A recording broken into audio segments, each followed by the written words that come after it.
Assalamualaikum warahmatullahi wabarakatuh. Halo teman-teman semuanya, perkenalkan nama saya Agnia Wafahdiansah. Saya dari kelas D, semester 1, program studi bimbingan konseling Islam, Fakultas Dakwah dan Komunikasi. Bersama dosen pengampu Dr. Haji Cecep Suryana MSI di mata kuliah Ilmu Komunikasi. Di sini saya akan menjawab 10 pertanyaan atau pernyataan yang telah disediakan oleh dosen untuk saya jawab dan kembangkan. Nah, yang pertama di sini Hoffman menyatakan bahwa komunikasi adalah proses di mana seseorang menyampaikan perangsang-perangsang untuk mengubah tingkah laku seseorang.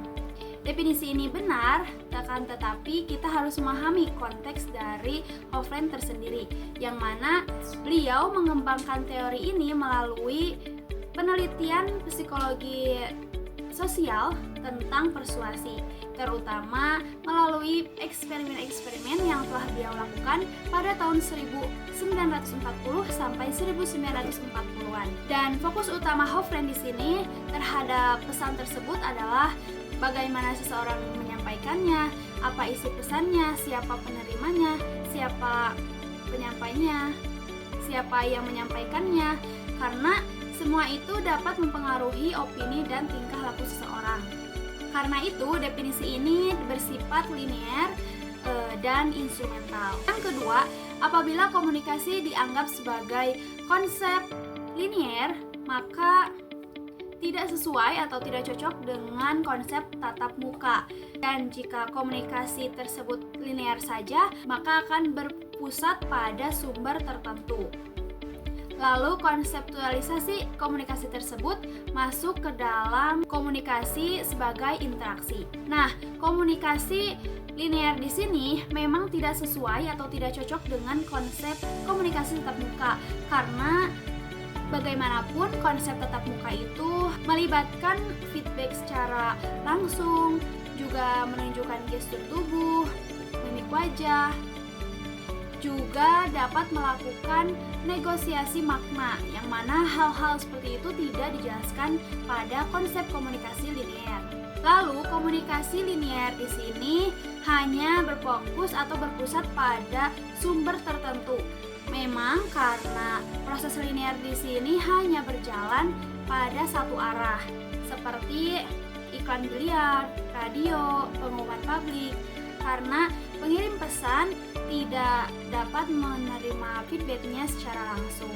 Namun keliru jika komunikasi linear termasuk ke dalam komunikasi sebagai interaksi, karena model linear di sini masuk kepada kategori komunikasi sebagai tindakan atau action model. Sementara itu, model interaksional merupakan proses satu arah yang mengundang atau menimbulkan feedback secara langsung.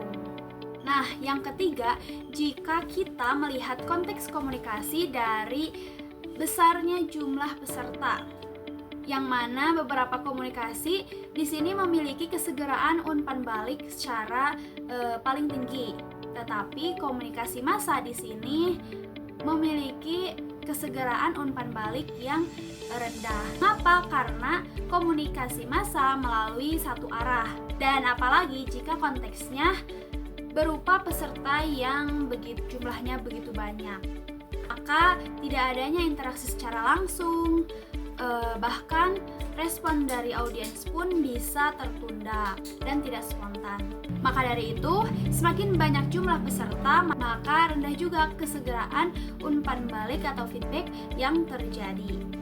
Yang keempat, komunikasi merupakan upaya pendidikan, nilai-nilai, norma, dan prinsip-prinsip dari generasi ke generasi lainnya.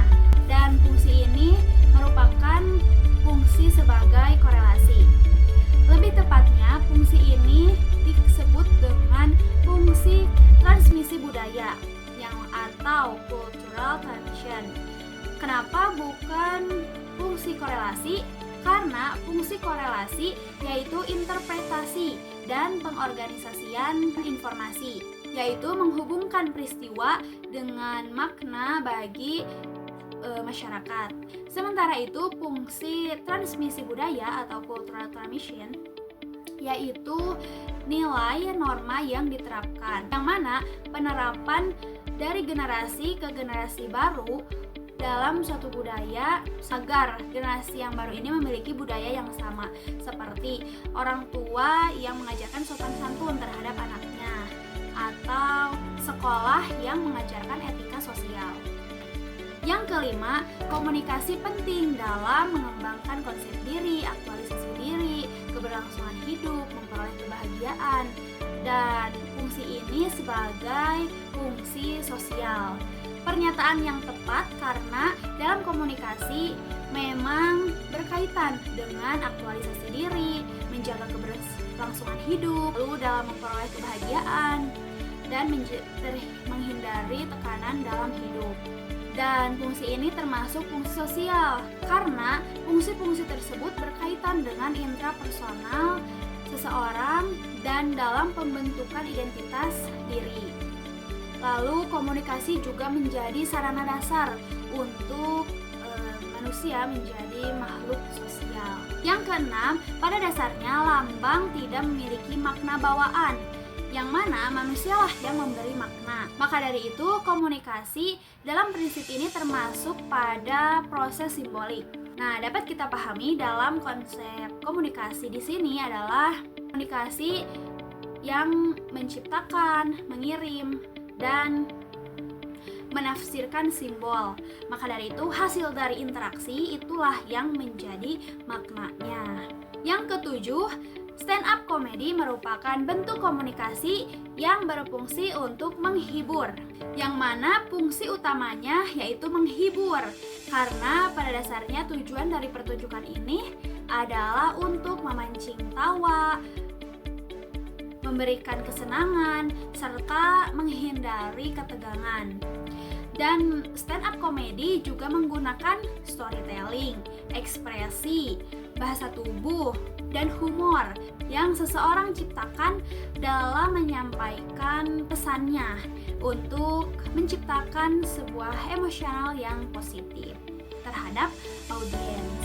Yang kedelapan yaitu gangguan karena adanya perbedaan persepsi antara komunikator dan khalayak tentang suatu pesan yang akan disampaikannya. Dan pesan yang akan disampaikannya dalam komunikasi ini merupakan gangguan dari psikologi. Memang perbedaan persepsi dari seorang komunikator dan khalayak itu sangatlah berat, dan semua ini bisa terjadi karena faktor dari internal psikologisnya masing-masing, mulai dari cara pandang yang berbeda, masa lalu yang berbeda, nilai-nilai yang diterapkannya pun mungkin berbeda. Maka dari itu, komunikator dan komunikan akan memahami atau mendengarkannya pun dengan cara yang berbeda, sehingga terjadilah misinterpretasi. Nah, yang kesembilan ada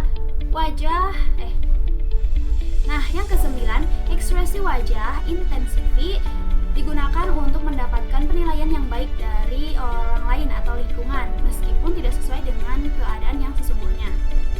Jadi dalam konteks ekspresi wajah itu terdapat 4 bagian.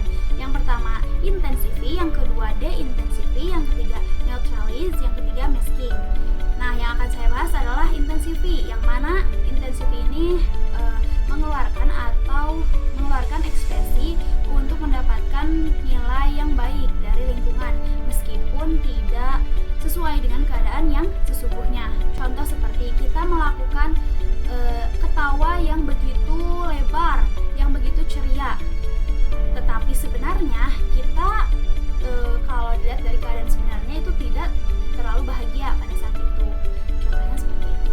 Atau dengan kata lain, yaitu kita menampilkan ekspresi atau emosi yang lebih besar daripada emosi yang sebenarnya sedang kita rasakan. Dan yang terakhir adalah semakin besar minat seseorang terhadap objek, maka semakin besarlah pupil matanya. Hal ini bisa disebutkan dengan tatapan mata merupakan komunikasi nonverbal. Perubahan pupil menjadi indikator nonverbal dalam kondisi kondisi mental dan emosional. Karena bisa kita lihat dari tatapan mata, perubahan pupil di sini itu dapat menunjukkan ekspresi kita yang sebenarnya. Karena kita dapat melihat respon terbaik dari perubahannya pupil mata tersebut gitu. Yang mana apakah kita suka, apakah kita tertarik, apakah kita takut, dan apakah kita sedih gitu. Maka semakin besar minat seseorang terhadap objek, maka semakin besar pula pupil matanya. Dan terakhir, di sini aku mau ngucapin terima kasih banyak untuk kedua orang tua aku pastinya yang udah ngejaga aku, rawat aku, udah besarin aku. Makasih ayah bunda. Dan mungkin semua pengorbanan kalian belum bisa kakak kembalikan, dan kata terima kasih pun gak akan cukup buat ngebalas semua kebaikan dan semua yang udah kalian kasih ke kakak. Dan meskipun dulu aku selalu bertanya-tanya kalau kenapa aku mah kayak gini, kenapa orang lain mah kayak gitu, tapi di sisi lain aku juga selalu bersyukur. Aku bangga punya kalian, aku selalu bersyukur pokoknya.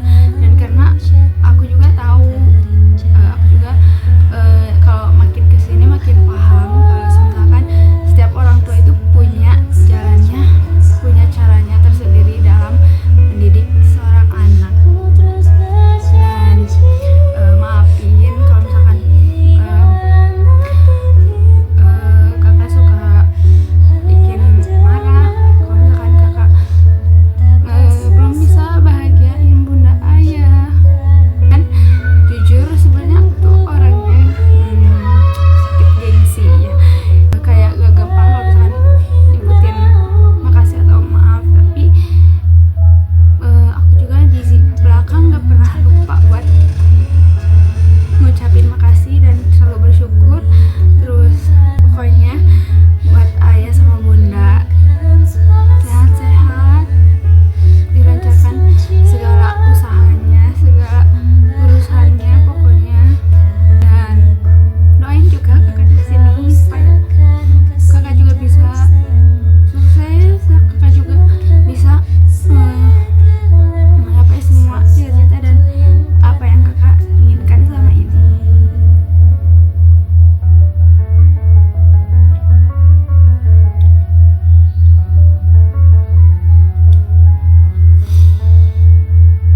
Pokoknya makasih banyak, umumnya juga untuk seluruh keluarga yang selalu support, yang selalu dukung, apalagi bunda yang selalu ngedorong aku dan ngasih aku jalan, dan pokoknya yang dorong banget aku buat kuliah. Meskipun sebenarnya dulu tuh enggak akunya yang apa ya, sedikit harus malas-malasan gitu kan. Tapi di sini aku juga sekarang udah beda lagi ya, udah lebih berpikir lagi kalau aku harus kayak gimana. Dan pokoknya terima kasih banyak untuk ayah sama bunda yang sama ini udah jagain kakak, udah rawat kakak, udah besarin kakak sampai kakak bisa sekolah dan kuliah sampai di titik ini. Pokoknya doain kakak terus.